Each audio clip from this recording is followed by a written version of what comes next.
Ережеп, Шағбан, Рамазан қатарынан келетін қасиетті 3 ай. Ережеп айының жұлдызы туғанда пайғамбарымыз Мұхаммед саллаллаху алейхи уассалям: "Я жаратушы Раббым, Ережеп пен Шағбан айларын берекелі етіп, қасиетті Рамазан айына барлықтарымызды аман есен жеткізгейсін" деп дұға тілейтін болған. Пайғамбарымыз Ережеп пен Шағбан айларында үнемі ораза тұтып, нәпіл ғибадаттарын молынан атқарған. Осы жайында бір хадисінде пайғамбарымыз былай дейді: "Ережеп айы ұлық Алланың айы. Сол себепті кімде-кім бұл айда бір күн болсын ораза тұтатын болса, ол адамға 1000 жылдық ораза тұтқанның сауабы жазылады." Және Айша анамыздан рауаят болған бір хадисінде: "Ертең ақыреттің қатты күнінде барша адам баласы аш күйінде тіріледі. Тек қана пайғамбарымыз, ол кісінің әулеті және әулие әнбиелер ғана тоқ күйінде тіріледі. Және де тағы бір топ адам балалары болады тоқ күйінде тірілетін.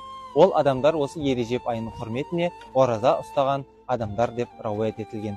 Аллажан барлықтарымыздың ұстаған оразаларымызды, қылған ғибадаттарымызды кемшіліктеріне қарамастан өз дәргайында